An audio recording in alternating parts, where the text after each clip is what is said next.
Top of the morning, y'all. How y'all doing today? Shalom. I decided not to go live because I need to establish my podcast first and do some editing and give me some background music and intro video and all that type of stuff, right?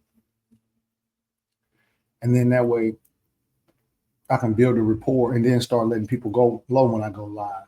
My live will be a whole segment in itself. It'll be Pack Law Live, right? So I finally decided what I want to do with these segments. I'm going to do the Pack Reacts, right? And that'll usually be my morning scroll where I just go through and I react to different stuff that's in my feed or stuff that people send me to, right? Morning scroll. Then there'll be the decapitation station where I'm dispelling a whole lot of false narratives and cutting the head off the motherfucking cap, the decapitation station. And then every now and then I just make a video like this about different stuff that I feel like it's worth talking about. Right? What am I talking about today?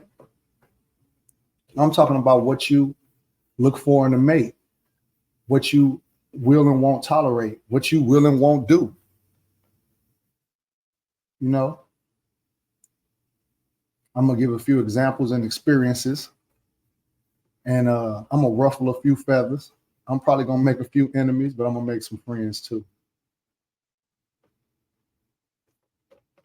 I'm gonna make some friends too. One thing I can say is that coming up in the neighborhood as a kid, I can point to very few relationships that I would consider good relationships.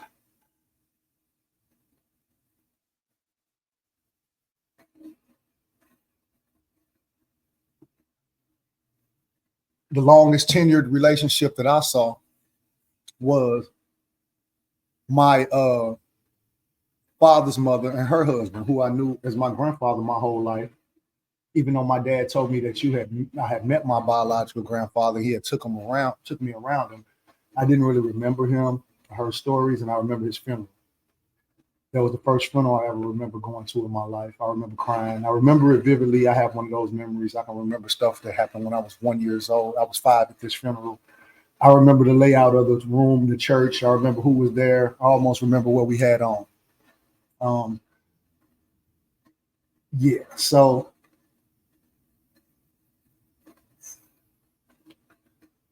that relationship, I considered it good. But one thing I can say, I don't know if it was just because they was too old by the time I came along. No, they wasn't that old. They was in their late 30s, early 40s. I never saw no effect. I'm 47 now. My grandmother was born in 1939. So when I was born in 77, she was only 38. In 79, she would have been 40. She was only 38, right? And if you count 10 years from that, if you count 9 years from that to my age, 47, from 38 to 47, up to till I was 9 years old, that first 9 years of my life, which would have made her in the age range that I'm at now, I never saw her and my grandfather show each other affection. I don't think I ever seen them kissing her. They slept in different beds my whole life. I can, far back as I can remember, there was 2 beds in their bedroom, even when I was a little bitty boy. I'm talking before school age. It was always 2 beds in their bedroom, and I never understood why, right? And my grandfather worked at Wonder Bread for years. He was there for maybe 30 years at Wonder Bread factory, made what you consider a good living. He had money. And my grandmother worked at State Hospital. Now I remember he would talk about bills all the time, right? So I don't know if my grandmother didn't have any bills, right? But I know that they both drove nice cars and kept new cars.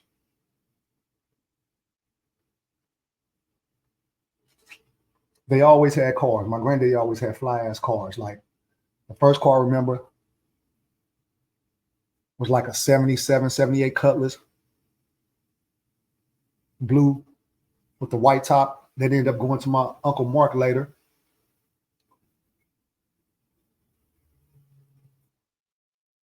Then I remember him having a red Pontiac Trans Am. That motherfucker was so fire with the peanut butter leather interior, with that big ass Firebird on the hood. Lord have mercy. It was a 79. That bitch was revved up and ready to race. He let me drive that car one time. He would let me drive that. Then he started buying Toyotas. He bought his daughter a Corolla. Granddaddy had that 9.8 too. Or was that grandmama car? He bought all her cars anyway. I don't think she had to pay no bills. I think they had one of them old-fashioned relationships where she went to work and just saved her money and kept that money for a rainy day fund. I heard a bitch refer to it the other day as dash cash. Okay. Couldn't have been me. Granddaddy was better than me because ain't no way.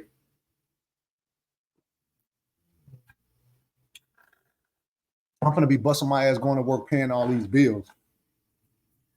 And you working and you just putting your money to the side and that's just your money. It's not our money. So that one day you can up and leave and get alimony and still have, I don't know how many thousand stashed away. And if you say that's a rainy day fund, then it better be for a rainy day that we both experience. Because if you planning on leaving or you thinking that this might end or you looking at it with any type of pessimistic outlook for the future, you might well go ahead and go now. You can't even stay.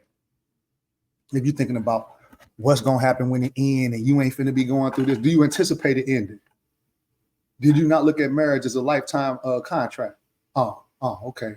Yeah, you might have to get up out of her. Yeah, and I'm saying it about my own grandmother and grandfather. I'm sorry, I'm keeping it real. It couldn't have been me, right? But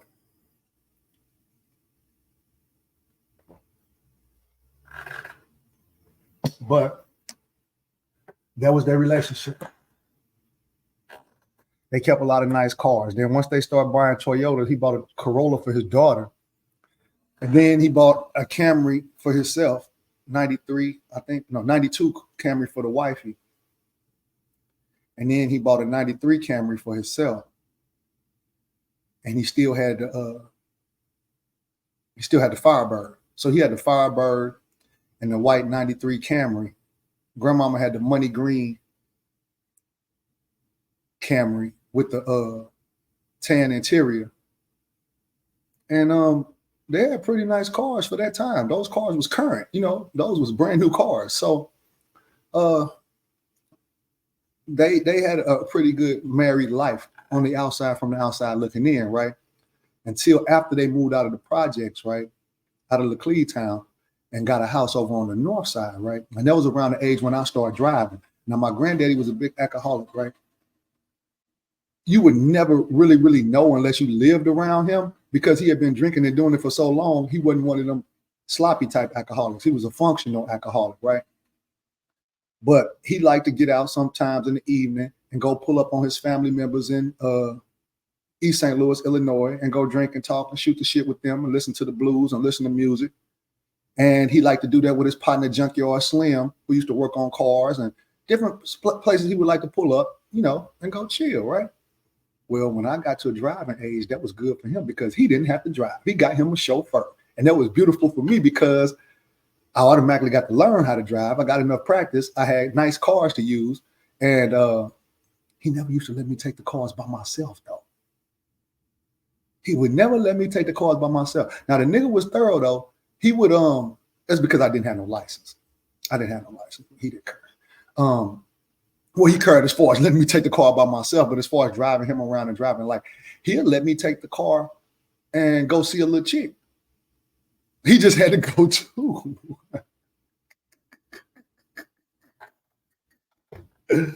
He just had to go too. Oh man, that's crazy. But Granddaddy was cheating. Granddaddy took me over his girlfriend's house. And he knew that I wouldn't say nothing, I wouldn't have a problem with it because she had daughters, right? But once I got to know them and know who they were, I realized that he ain't just start messing with this lady. We were standing in North St. Louis over by O'Fallon Park, right? We used to go around on Kossuth by O'Fallon, by Fairground Park, and pull up on this lady. And then I found out, oh, this is such and such and such and such's mom. I used to play with them kids in Laclede Town and the apartment complex that we lived in before grandparents got the house, right? I used to play with them. So then I put 2 and 2 together.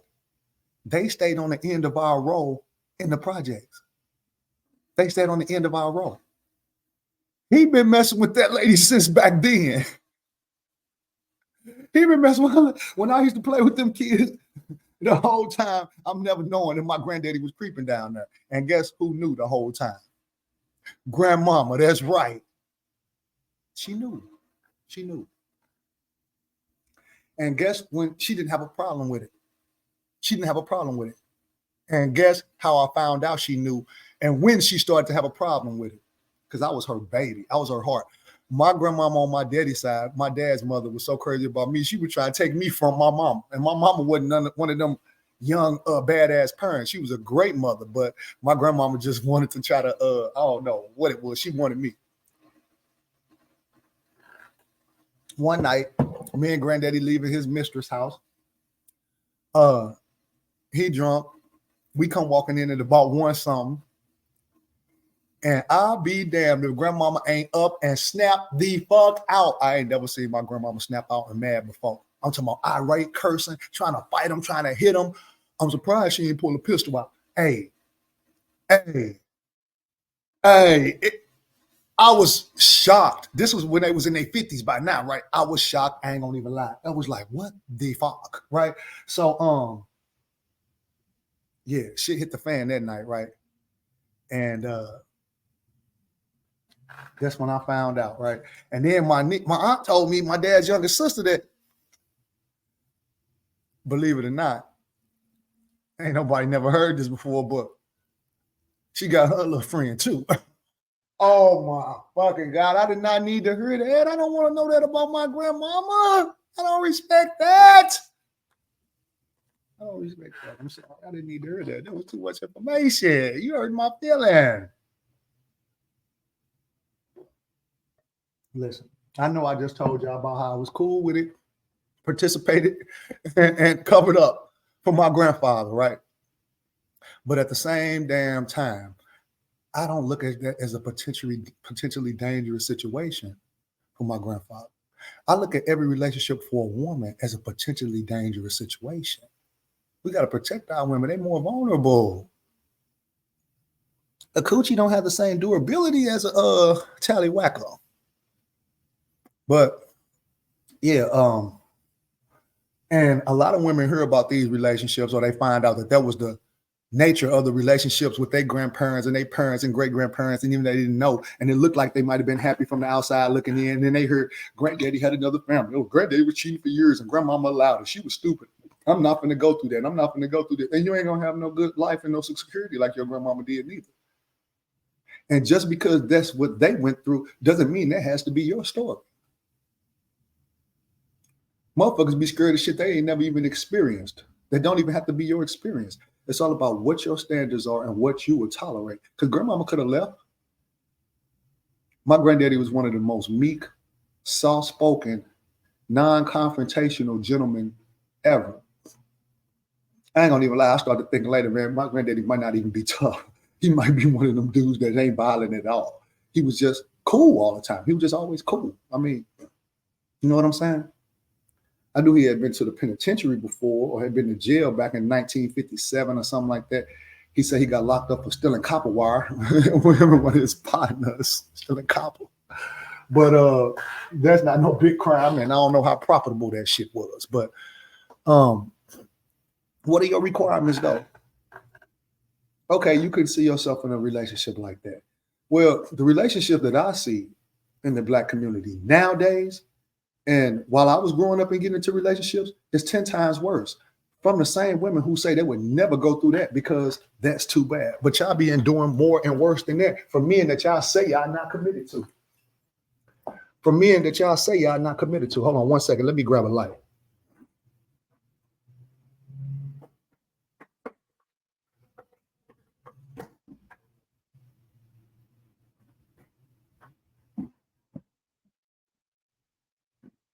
This is not live, and I ain't posted it yet. So when you ready to go, I'm just make that part one.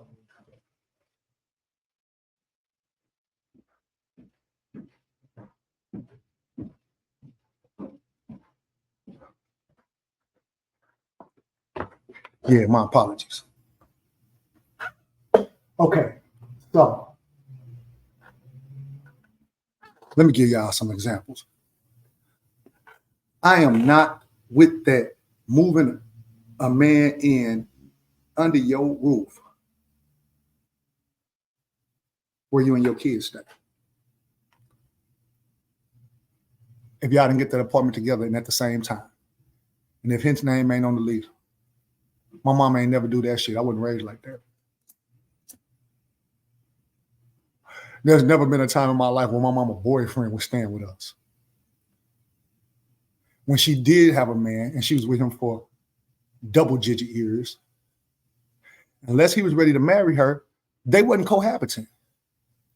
Even when she stayed in one of his properties and was renting from him, and we had a 3-bedroom that we was renting from him. They was together in a long-term relationship. They didn't stay together. He stayed down the street around the corner. Mama would go over there. We would go over there. We would even go spend nights over there. But no, they wasn't shacking up.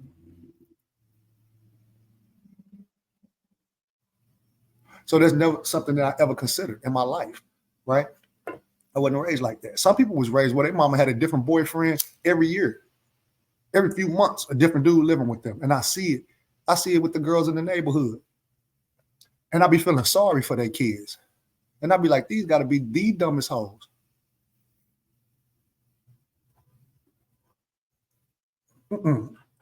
Standards. What are your standards? My standards, first of all, when I first meet somebody, I need to know what type of upbringing they had and what type of parents they got. What do your parents do for a living? What is the value system that was in your house? Do you know both of your parents? Do you have good standing relationships with both of your parents? Were they in a healthy space? Because if not, then there's going to be some emotional trauma and baggage in that relationship. So I can't really be in no committed relationship with you because it's going to cause me strife until you get some type of counseling or you heal from that trauma caused by not having both of your parents. You can't have mommy issues or daddy issues and be in no serious relationship with me. Because if we have a kid, you're not going to know how to parent because you never learned from your parents. And when you deal with conflicts and deal with certain stuff, you won't have the proper armor to be able to deal and win certain fights and certain battles that's going to come to you throughout life because your parents didn't do an adequate job of preparing you for life. And relationships is the most important thing in your life. Who you choose as a mate and choose to lay down with and choose to share your energy with and take on that other spirit is the most important decision you can make in your life besides your spiritual connection to the Most High. And if you have a spiritual connection to the Most High, then that goes hand in hand with it. So you can't really separate the two.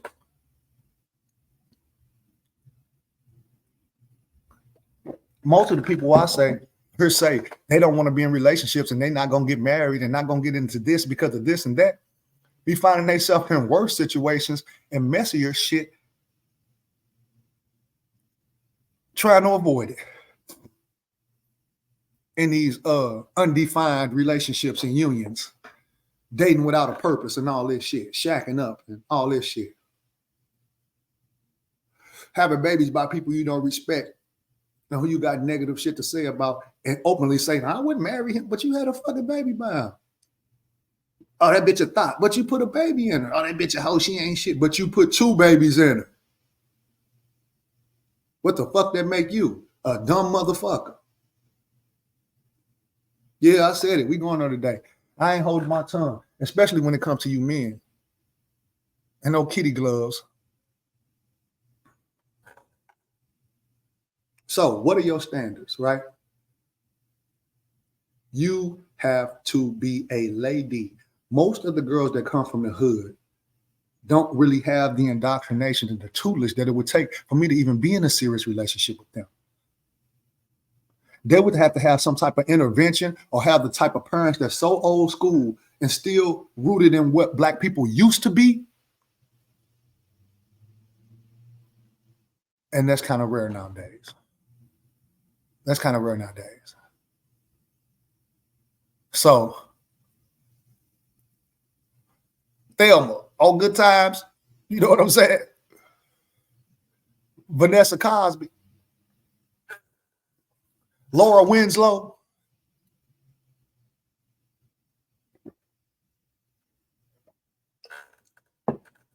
Yeah. Penny, girls like that.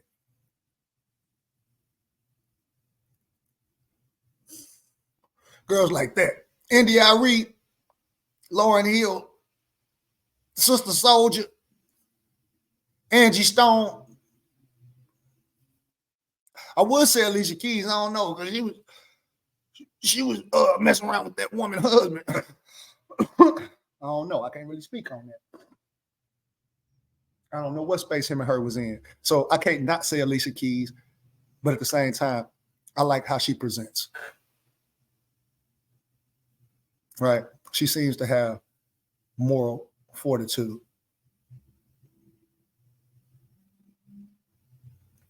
So when I was younger, if I brought certain girls around, I remember we went over my cousin's house, right? And there was a little girl over there babysitting for her. And this girl stayed by another one of my cousins, right? She was biracial. Her mother was Caucasian. Her daddy was Black. For some reason, they be making these cute ass little girls. I thought she was so fine. She was, right? I had to be about 14. She had to be about 12, right? So she's still learning how to be. She really ain't old enough to even be talking to no boys yet, for real. And she didn't have the mind for it. She didn't know nothing, right? But all she knew was she liked me and I liked her. And when I told my mama that I liked her, I was surprised to see her over my cousin Crystal house because she stayed by my cousin Bridget, right? And I used to play football and basketball outside with her brothers, right? But yeah, when I saw her over Crystal house, I'm like, how she know Crystal? How could she not know Crystal when all of my family be over my cousin Bridget house? And then you know how it is in the hood. You got one cousin stay across the street right here, one cousin stay right here.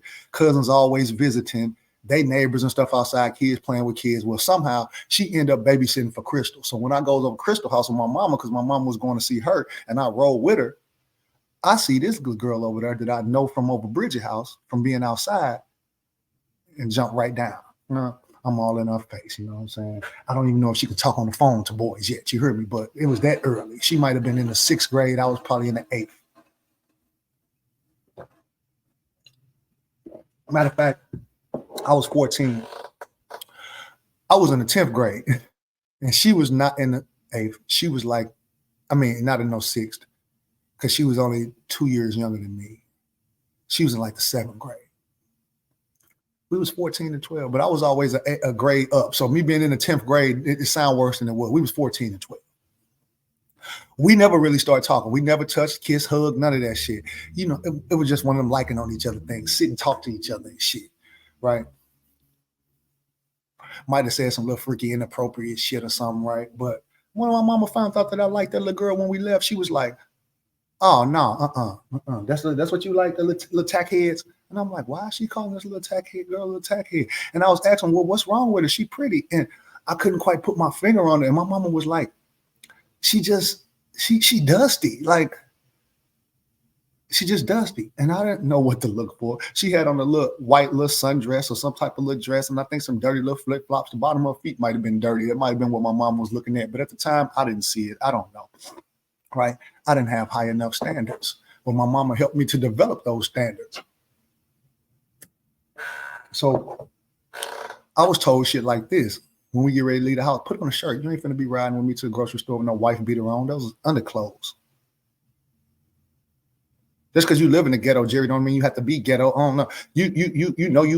I taught you better than that. You go over your auntie house and cousin's house and live here and there and be mixing with certain people and be acting like picking up this shit that you see in the street. Yeah, that. Wave caps outside the house, going somewhere with her with a wave cap on, boy, you country. Look, and my mom was hood. My mom wasn't no square by far. I think my mama done put in work before, like put in work for real. That way. But I don't know how to explain it. Just because you was street and you was hood doesn't mean you didn't have class. And she was also an honor student. She also is a high-level executive at a company now. She was always brilliant. But she was hood. So it wasn't no square nerdy shit. Oh, you ain't finna be looking all ghetto. It wasn't that. Right? It was nigga that's country is a motherfucker.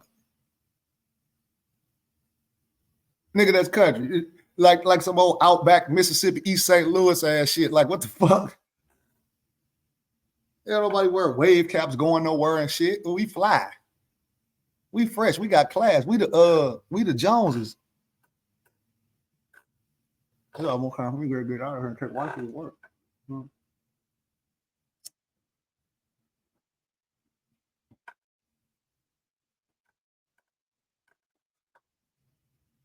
My cousin them had my car for like 2 months, man, maybe a little bit more. I thought it just needed a motor. That mother needed a starter, radiator. I got that added. They sent the wrong motor. That's got to go back. I'm gonna get the whole body redone, put a body kit on that mug, throw some rims, tint the windows, and make that mug a whole new car. You don't get rid of no Toyotas. I'm sorry. I drive a Toyota Camry. I'm gonna upgrade that motherfucker. I got a new motor. It's like, how did the motor go out in the Toyota Camry? It only had 155,000 miles or some shit like that. 150,000, right? Come to find out, the radiator blew up, and that's what fucked up the motor. When it wasn't starting, I didn't know. They told me I blew 2 heads, right? But it was all shit sprayed under there, like some white stuff, right? All over shit. And I didn't know what that came from. That's because the radiator busted, and that's what fucked up my heads, right? And I'm like, I'm knowing the motor ain't just went out.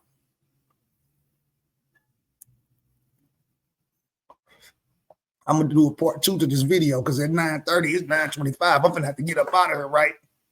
Then I got my worldwide collaborations Zoom meeting call at 10:30.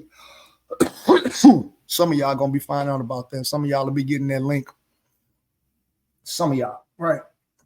But I always had standards like that. If you didn't have a good relationship with your mother or your father, I could fuck with you. Now, see, here's the thing: standards for what? When we talking about putting a title on it, being in a relationship, we boyfriend and girlfriend, where I don't want you talking to nobody else and I'm not gonna talk to nobody else. That's what I'm talking about. Oh, that don't mean we can't jam.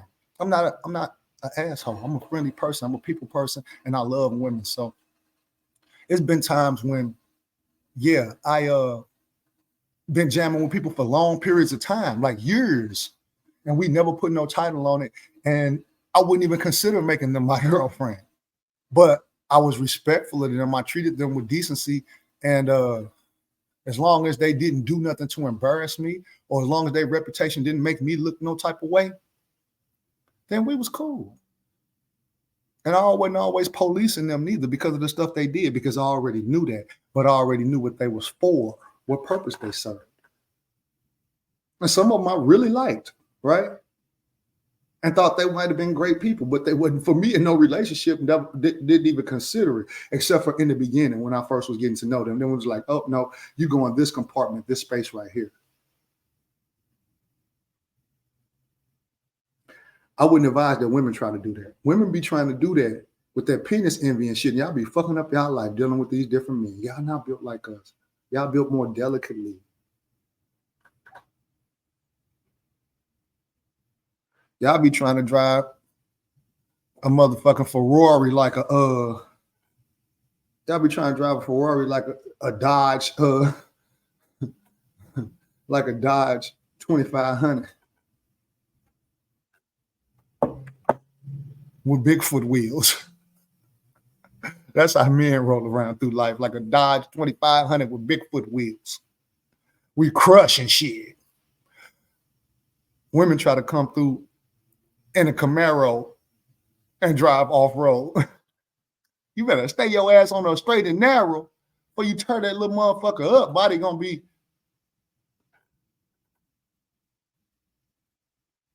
What are your standards, though? I can say if I was a woman, but I'm not, and women, people gonna be like, yeah, you don't know, you can't say.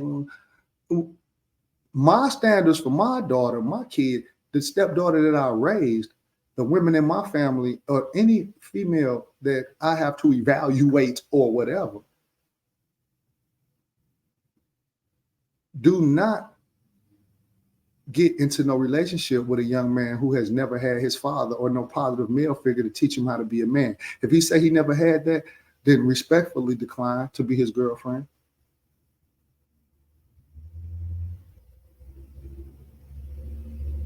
If he has not completed his education, put a requirement on him to go do it. It's not even so much about him having that education. Like, I don't even really believe in the education system like that. But if you can't complete at least high school unless something was stopping you, it's more about following through and showing a consistency and being able to keep a schedule and get up at a certain amount of time and being able to, now, that being said, if a young dude decided he wanted to drop out of school, go to trade school, go get his GED, started a business, do something else, then fine. Because I'm not no patriotic by the system. I don't, like I say, I worked in the school system. I succeeded in school. I had a 4.0 when I was in college. I was on the president's list. So I'm academically astute, but at the same time, I'm a field nigga. So the structure, the systematic shit, the infrastructure, I feel like it's all corrupt. I don't really fuck with it. I excelled, I did what I had to do, but that was just more about what's in me, right? And things that I wanted to know. I like learning, right? But even if it's not so much that structured education, he needs to have some type of academic prowess. He needs to be smart and mentally astute. And be able to accomplish some things, right? And yeah, but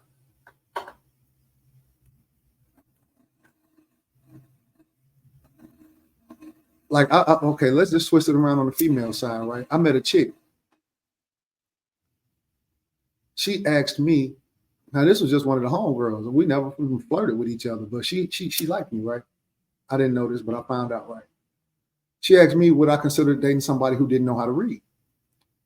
If a female didn't know how to read, and she made it seem hypothetical, like it wasn't about her. I don't know if it was. I won't say. I kind of think it was, but we ain't gonna even do it like that. And I said, talking to her, like marrying or being, like fucking with her. I said, yeah, I can fuck with her. I'll believe it. But as far as like that being my woman, marrying her, cohabiting, and putting a title on it, no. She was like, why not? Why wouldn't you try to help her, be willing to help her, a teacher, and this and that? I said, I would be willing to do it. I would be. Right. But and I wouldn't treat her bad. And I wouldn't be like, oh, I can't fuck with you because this and that. It would be normal. I would treat her normal. It might not even need to be a conversation piece, right? But I would just keep her in a certain space.